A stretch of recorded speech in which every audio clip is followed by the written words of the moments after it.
Arrancamos, Jimena, por favor. Disculpen Gracias. que me arranque. Sorry, Professor. I thought we were live on YouTube.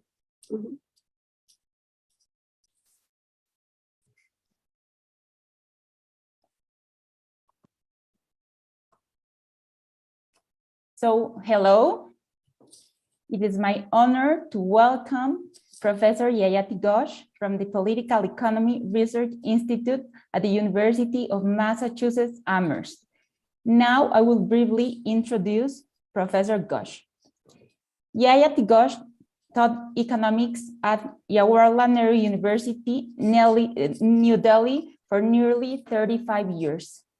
And since January 2021, she has been professor of economics at the University of Massachusetts, Amherst, USA.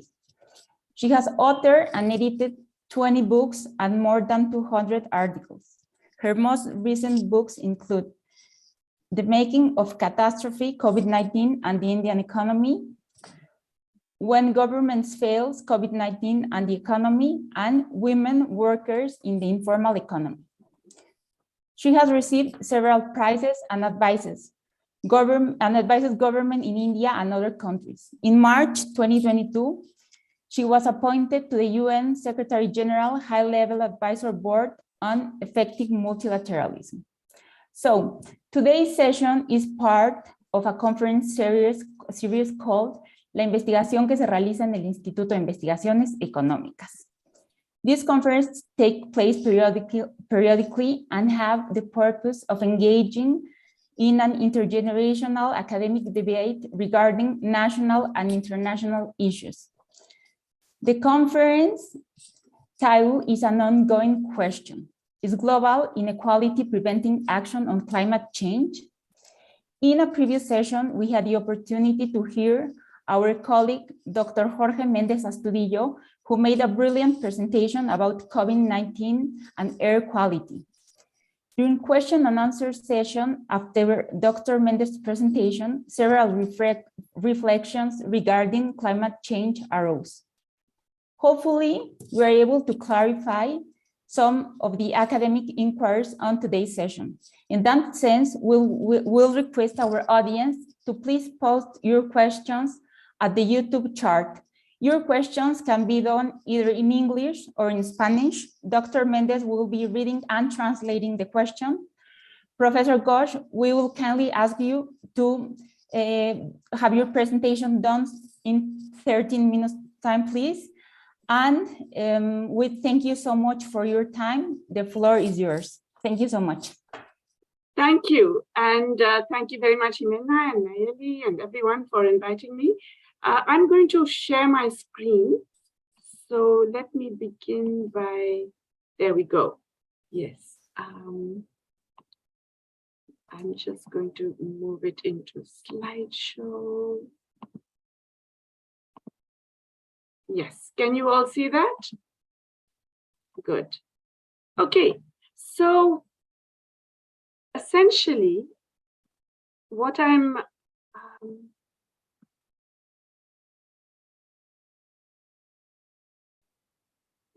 the basis of my argument is something I think that you should all be aware of, but I want to begin by emphasizing that the IPCC report that came out in February 2022 is actually terrifying, and it didn't get the kind of media attention that it deserves. So I'm going to just remind you of some of the elements of that report and tell you that things are even worse in the April report.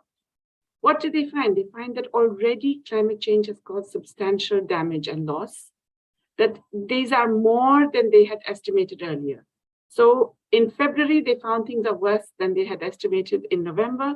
In April, they're saying it's even worse than we thought in February because the changes are more rapid. There is widespread deterioration of ecosystem structure and function, of adaptive capacity, and huge seasonal shifts. Some species are already extinct. Some impacts are almost irreversible, like hydrological changes because of the retreat of glaciers, and some mountain and Arctic ecosystems that are thawing, and so the ice is melting. We do not yet know what the implications of this will be. because scientists have not any previous experience that will allow them to say that this is the impact. Now, we know that there are terrible consequences on physical and mental health, on societies. There are all kinds of humanitarian crises already occurring where the climate hazards interact with very high vulnerability. And what's also true is that across countries, there are very large adaptation gaps. So poor countries can adapt much less than richer ones. Within countries, the poor have much less possibility to adapt. And then there is maladaptation. In other words, the rich and people in rich countries tend to do things that make the problem worse. In naturally fire-adapted ecosystems, they put in fire suppression. They put in seawalls and hard defenses against flooding. When it gets too hot, they add more air conditioning. So all of these things are actually maladaptation because they add to the problem. But the problem is also that, this is a global problem. It's silly to call it national because the climate is obviously something that is planetary, and it is something that doesn't respect borders and visas and passports. But we are still addressing it nationally. Even the negotiations, with the latest ones, the COP26 in Glasgow, we're going to have one in Egypt, COP27, they operate on the basis of national climate responsibility, based on your current national emissions. And these form the basis of the negotiations and the commitments to control. Now, of course, this ignores historic responsibility, the carbon debt of the rich countries, and so it understates their responsibility. But what is even worse is that it relies on PPP measures of GDP to compare across countries. Now, there are many problems with the purchasing power parity exchange rate rather than the actual or market exchange rate. But one of the important aspects of it is that it overstates the incomes of poorer countries. Then there is the problem that carbon emissions measures are based on production, how much you produce in a country and therefore generate carbon, rather than how much you consume. And you could be consuming by importing production from other countries. So the fact of consumption in the north is also underplayed. And all of that is then used to blame certain countries, especially China and India, which are seen as the biggest emitters and the biggest problem now. And in COP26 in Glasgow, India was identified as the big problem. So let's look at these methods. I mentioned production-based, and that's the current use. That's what the UNFCCC and the IPCC, that's what they all use. Whatever goods and services you produce within an area, a region, or a nation, that's the carbon you produce at whatever point of the value chain. Now, this doesn't consider cross-border trade. It doesn't consider the possibilities that you could be importing a lot of emission-based production. So you have extraction-based production where you're looking at the full life cycle of resource, typically fossil fuels, coal or natural gas or petroleum, and you allocate responsibility to those who extract the resource, including the downstream emissions that are enabled by the sale of that. Or you can do value-added emissions where you allocate the responsibility to the share you get in the value added of that life cycle of the product. But the most significant, I would argue, is consumption-based, which is to say how much emissions result from all of your domestic demand, both consumption and investment. And so then you say it's the final consumers who are responsible. So you're responsible for the emissions of all the goods that you consume, whether they're produced domestically or they're imported.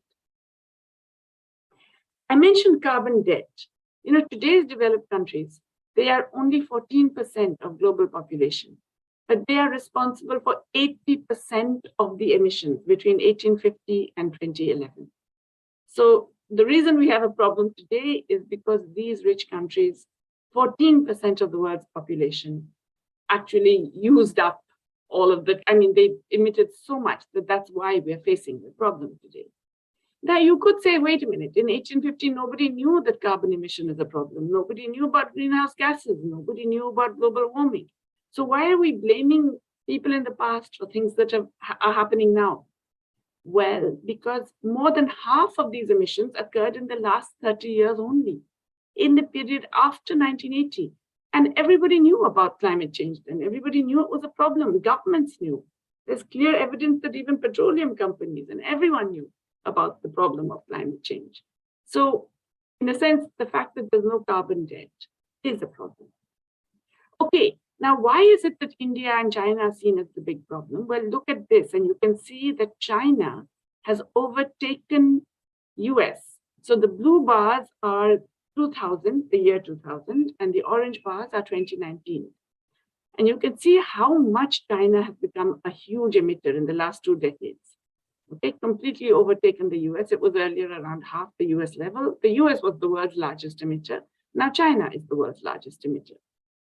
And the third largest emitter is India, which again has tripled its emissions in the last 20 years.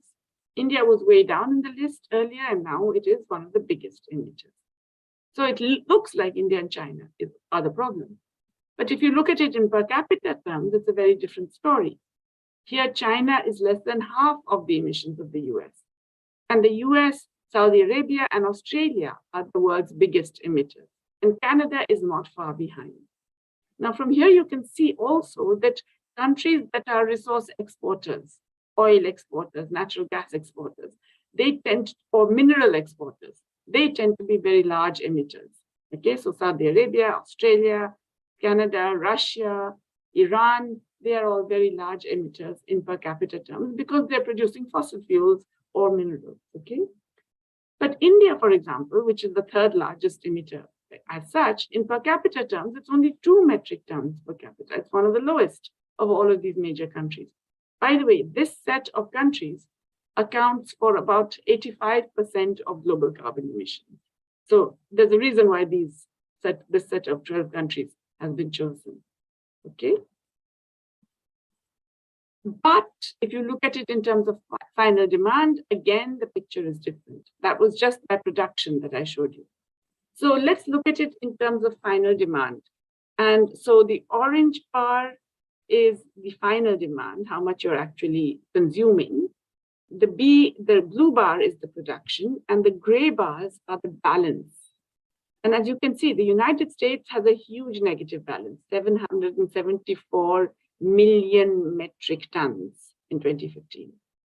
And also, a lot of the rich countries have negative balances, Japan, UK, France, Germany, Italy. But these other countries all have positive balances, South Africa, India, Russia, China. They are actually producing for the import of these rich countries. So they have positive balances in the sense that they consume less carbon than they produce, if you see what I mean, right? The trade is operating to make their output be exported to these rich countries. And that means that if you look at it in per capita final demand terms, that's where the real difference is. And here the US is ahead of everyone else. It's 18 metric tons per capita, okay? Compared now look at India, third largest emitter in absolute terms, it's only 1.5 metric tons per capita compared to the others, okay? And China also, it's less than 1/3 of the per capita emissions of the US, even though China is now the world's largest emitter and everybody says China has to reduce and so on. In per capita terms, it's significantly less. But, and this is a very important point, there is also inequality within countries. There's some really excellent work done by the World Inequality Lab and Lucas Chancel in particular, who have looked at this and had done estimations for carbon emissions by income category in different countries and different regions. And look at this, it's really striking. It is, first of all, that the bottom 50% have really low emissions. I mean, Sub-Saharan Africa, South and Southeast Asia, it's very low emissions. The top 10% have pretty high emissions everywhere except in Sub-Saharan Africa. But the other striking thing is that the top 10%, the richest groups in East Asia and Russia and Central Asia, produce many multiples of the emissions per person than the bottom 50%, the bottom half of the population in Europe or North America. In fact, in Europe, the bottom half of the population produces only 5.1 metric tons per capita. And even in North America, which is the biggest emitter, it's less than 10 metric tons. Whereas the top 10% in every region except sub-Saharan Africa, they're producing very high emissions, above 10 for even South and Southeast Asia, but as high as 40 per person in East Asia. Of course, North America is way ahead, 73 metric tons per person. It's even worse among the very rich. So what does this mean? It means that you can reduce your carbon emissions by reducing the energy use per unit of GDP, usually through a sectoral composition of the economy, or you can, so services uses less carbon, other than things like Bitcoin and blockchain, they use a lot of carbon, but otherwise most services use less carbon than agriculture or manufacturing.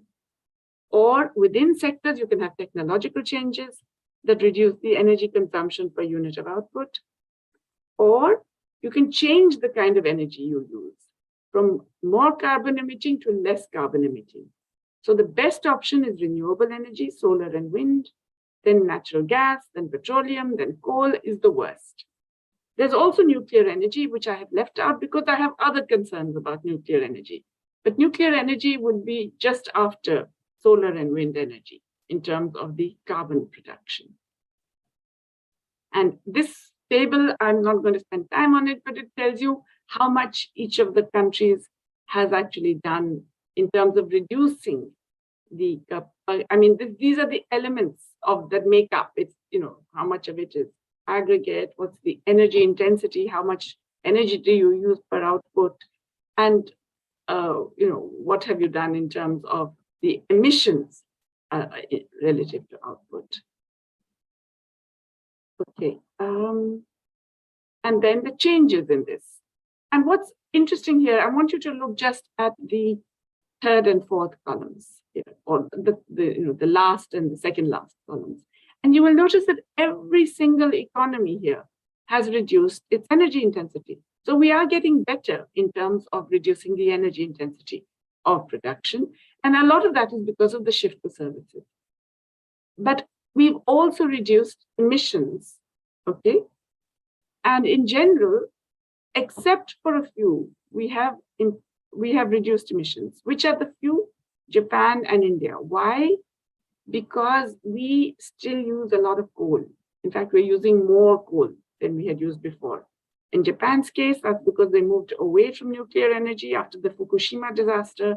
And in India's case, it's because we're still using we're very low carbon emitters, and we need to electrify the population. We need to bring, modern life into 40% of our population that still doesn't even have electricity in their homes.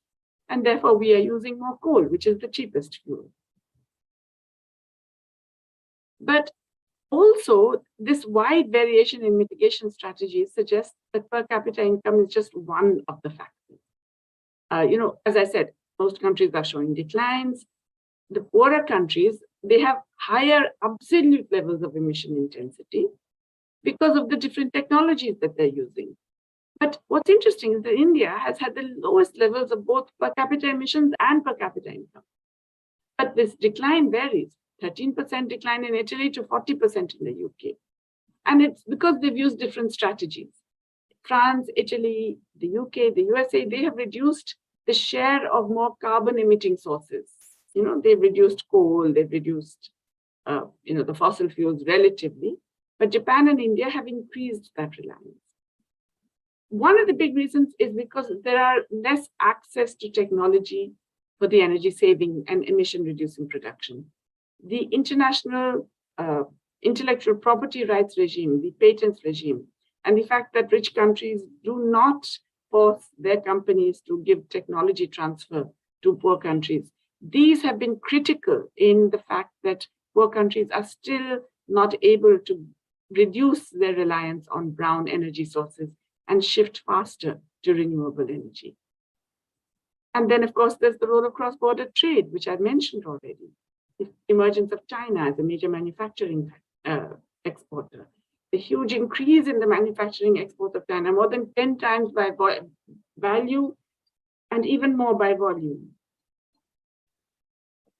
And if you excuse me for just 1 minute, I have an urgent call from my husband.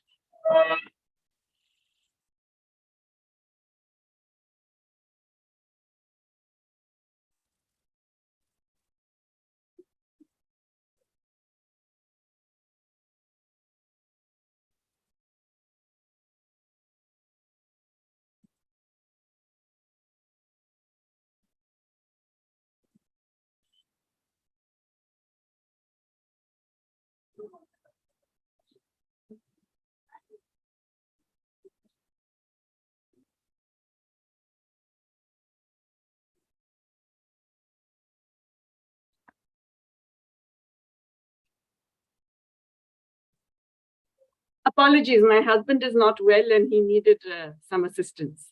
Okay. So a massive increase in the manufacturing exports of China by value and volume. And more of those imports require more carbon intensive in production. So in fact, you know, the peak was just before the global financial crisis, but basically from 2002, when China joined the WTO, there's a massive increase in the carbon emission balance because of imports from China alone. And it really took off after 2002. But what's interesting is that when China's trade with other developing countries and with Russia, it shows the opposite balance. In other words, we have negative with China, a negative balance with China. But I just want to emphasize, it's very important to remember that, you know, often this is posed as a problem of, you know, you can choose development and poverty reduction, or you can have climate mitigation. But that's false. That's absolutely a wrong dilemma.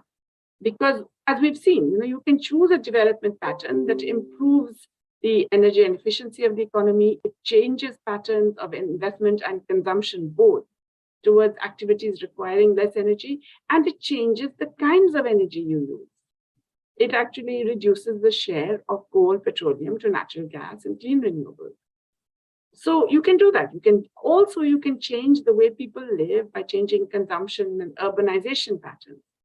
It requires much more investment, but there are studies that show that if the large economies annually spend 1.5% of GDP, you can do that. The latest finance bill, the Inflation Reduction Act in the US, it provides only about 0.5% of GDP. So it's not enough by any means. It's still a start. It's still a start, but it's not enough. Now, in addition to finance, access to technology is also critical. And I have already talked about that. That it is the fact that we don't have enough technology transfer. We have patents that developing country producers do not get access to. That's critical. To do electrification, to move to renewables, you also need a lot of upfront investment. And again, finance is not being provided for that. Climate finance, the rich countries in 2012, in one of the COPs, they promised 100 billion a year. But the total every year has been less than 67 billion. And again, a lot of that is from multilateral sources. You know, it's not from bilateral public climate finance, which is what was promised. So bilateral public climate finance is only about 29, it's less than $30 billion a year. Think of that. Think that the US has spent about 8 trillion now on fiscal expansion in the last 3 years. 8 trillion, and it is given for climate finance about 8 billion. That's the kind of difference we're seeing. Meanwhile, the worst thing is that they continue to subsidize fossil fuels. So globally, the IMF has estimated that the explicit subsidies are about, you know, $500 billion. They're about 550 billion every year, as you can see.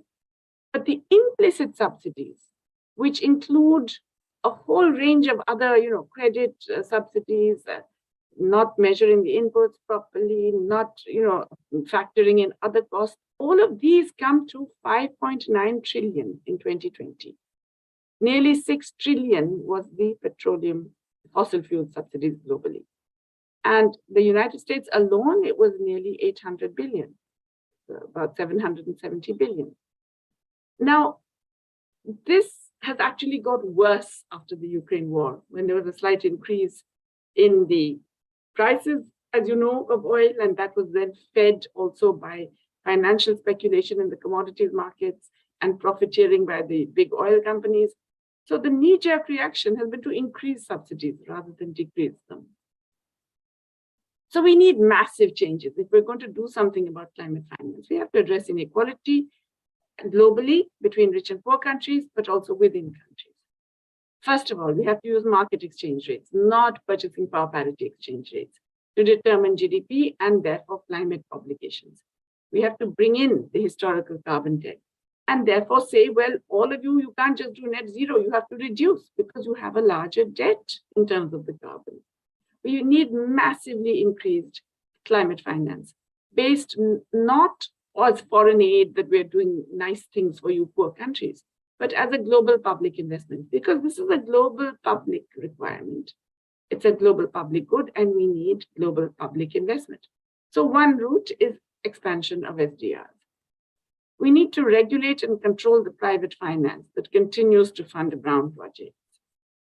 There's a lot of talk about border carbon taxes. I'm not a big fan. I think they are really a trade protectionist device.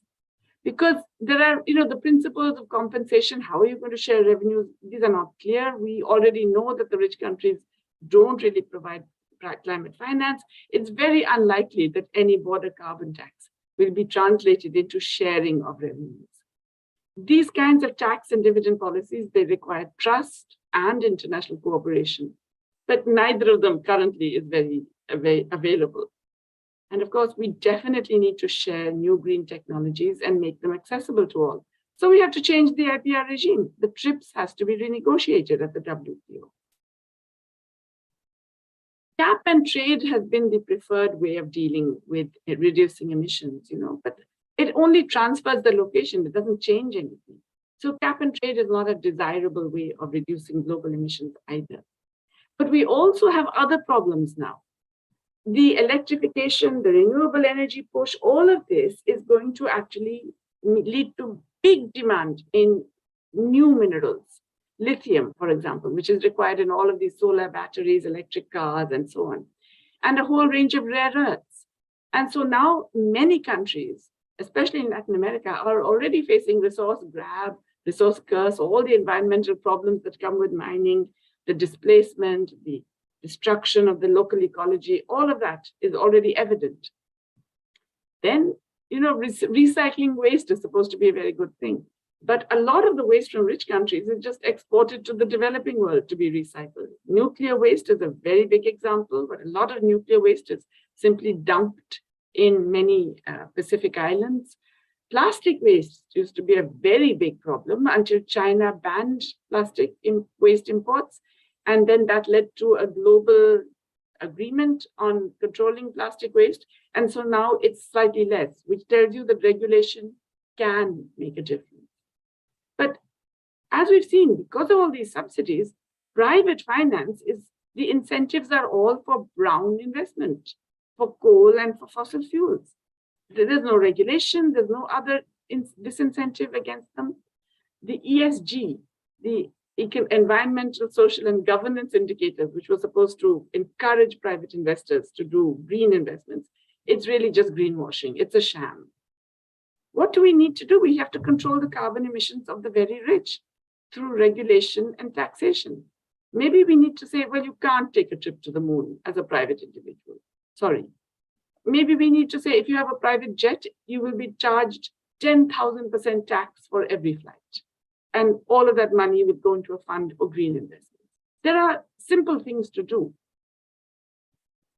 The trouble is that, the global climate strategy is still very neo-colonial. So how can we actually generate a progressive multilateralism? We have to abandon the unjust and counterproductive features of existing processes and legal architecture, but how do we revive something progressive as a multilateral format? Because how much unilateral action can you really do? Yes, you can do regional responses. And I think in Latin America now, regional responses will become much more important because you have more and more progressive governments in power. But there are constraints. There are geopolitical tensions, there's domestic inequality, and the growing power of national elites that are interested in that same reproduction of inequality that we've seen globally within countries. And the trouble is that these domestic elites are allied with authoritarian governments, and they're intertwining with new technologies, which makes things much worse. So there's a moment of real urgency because the climate change is upon us. It's creating disasters. It's potentially catastrophic change. We need to act soon, but we also have to think of that geopolitical circumstance. So we have to think of chinks that progressive forces can utilize. Okay, thank you for listening, and let's take questions now.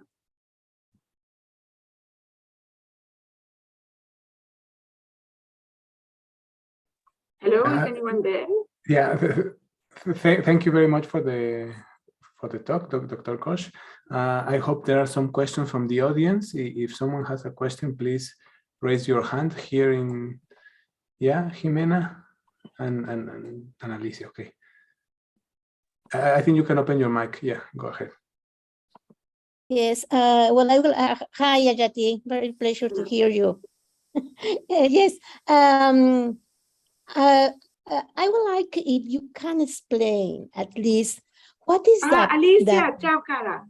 I didn't realize it was you. Yes,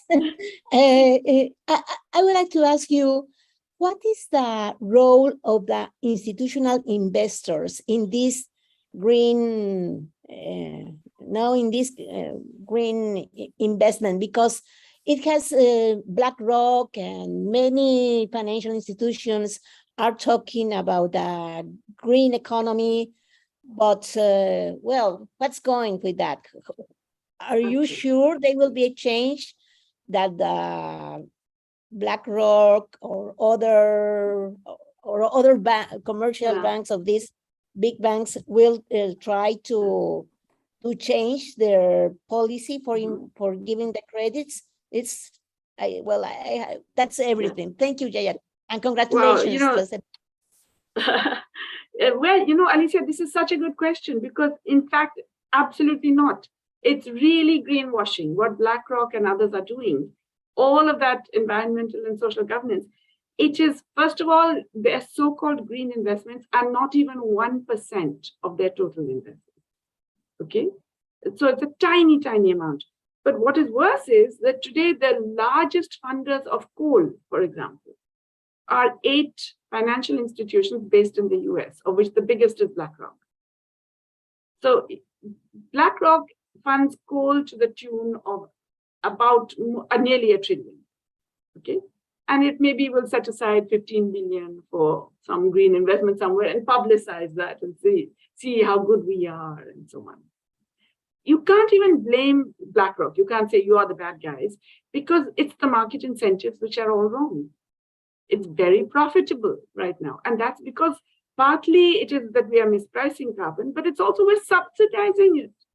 Governments are giving big subsidies. So why shouldn't BlackRock and all the other institutional investors, they're just really following the market signals. So we have messed up the market signals and we're not doing any regulation.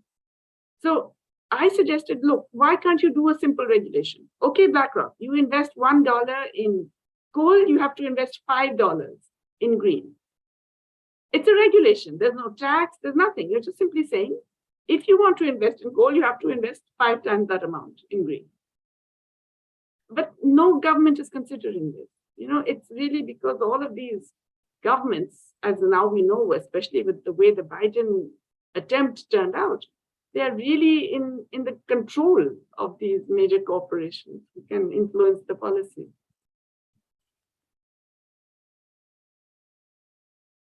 I agree with you, Jayati. It is impossible.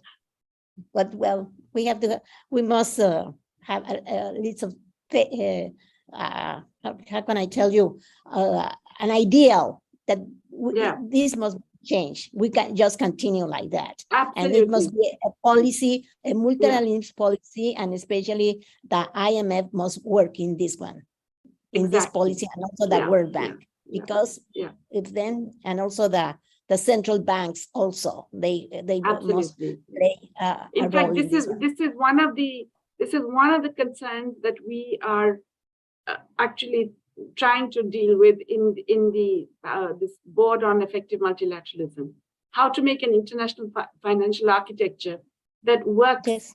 for climate action.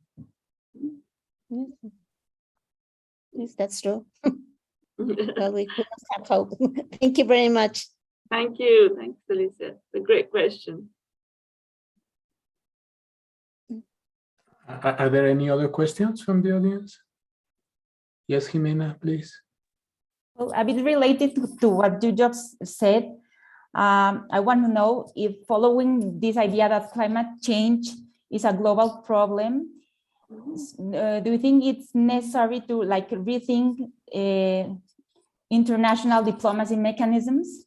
And in this context, do you consider INDCs as appropriate instruments to ensure equity among nations and countries? Thank you so much. Sorry, do I consider what INDCs? National. The NDCs, yeah. Yeah. No, first of all, I think that's the problem, that everybody makes national commitments. But this is a global problem. What's the point of, one country is saying, Ecuador coming in saying, I will do this. In fact, Mia Motley in Barbados, she made this point, that these national commitments mean nothing to us. We are being overturned by climate today. So, it is a global responsibility. So I really do believe that the way we have to think about it is in terms of global public investment. So what does that mean? It means not aid. It means that every country contributes to a global fund because it's a global problem. And then that fund allocates the money where it's most needed, in the kinds of things where it will be most affected. So each country is a contributor and each country has a say. And so you will, first of all, in adaptation, you will put the money where the problems are urgent and happening right now. Like the Himalayas are melting and there's flooding, or there's, the sea levels are rising. And so countries are being inundated. You put in money there. You put in money in mitigation where it will have the most impact. So, basically global public investment is the idea that you are looking at global public goods and how best to deal with them.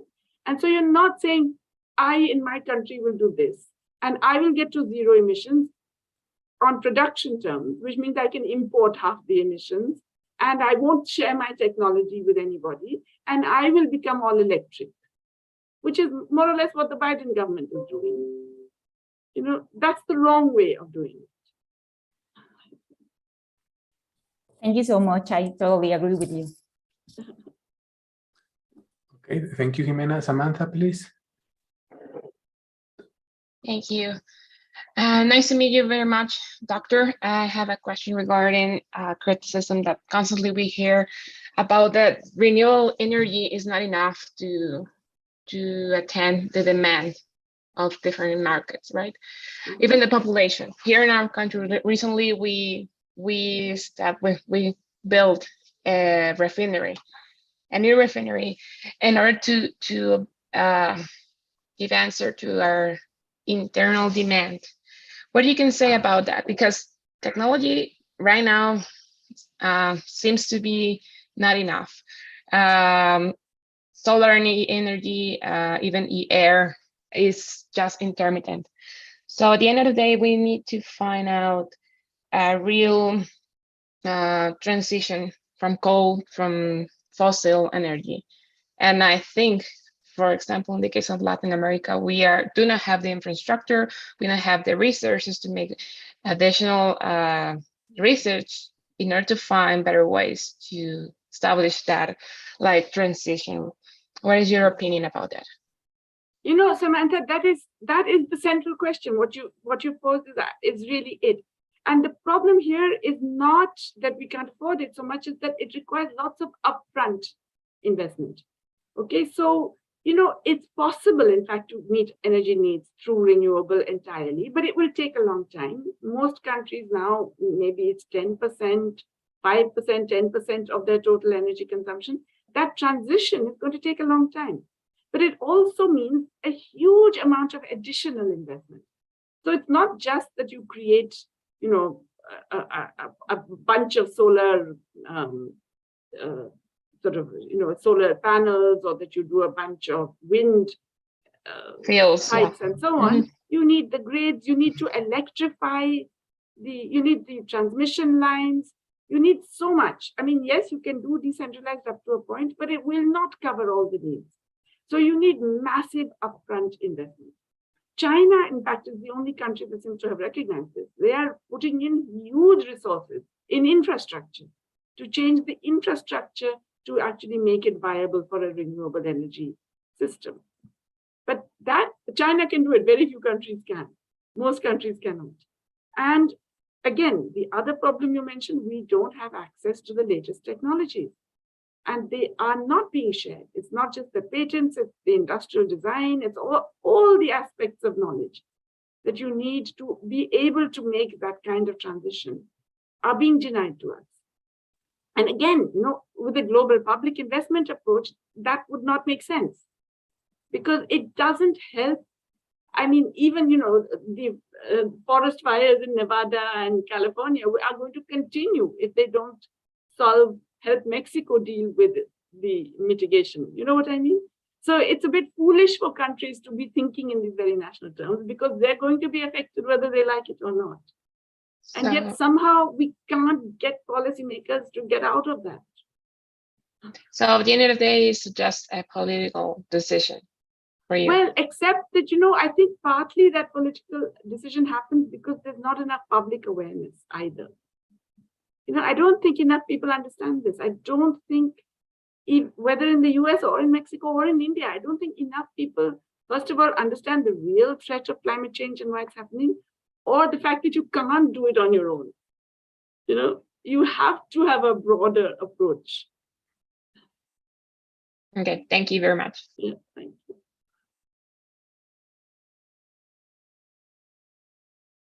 Are there any more questions? No. Yeah, well, I don't see anyone else. Let me see if there is someone on YouTube or something. No. Okay. Yeah. So Jorge, I think that's good. That's it. Yes. Okay, there is one question here. Sorry, they say that what is the role of population increase in climate change? Could you share your comments? Very simply, none. There is no role of population increase on climate change. I think I told you the role of climate change, the real cause is that top 10% of the world. The 10% of the rich in the world are responsible for half of the carbon emissions. So they are the problem. It's not people, it's inequality, which is the problem. And also, I just want to mention, everybody says, population growth, population growth. Why is population growing? Because people are living longer, not because we're having too many babies. In most countries in the world, we have already passed the replacement rate. Fertility decline has been so sharp in most countries of the world that replacement rate fertility is not happening. But what is happening is that people are living longer because of, better health, better science, better technology, all of that. Now, okay, do we want people not to live longer? Fine. If you want to control population, kill off the old people, including myself, I guess. Okay. Yeah, so thank you for all the answers and all the questions. And I think if there is nothing else to say, then we would like to thank you, Dr. Ghosh, for such a nice talk and very interesting topics. And well, and from me, that's all. That's everything from my part. Thank you very much, Jorge, and thank you all of you for inviting me. Thank you so much. Thank you. Have a good day or night. I don't know. Yeah. Okay, well, thank you again.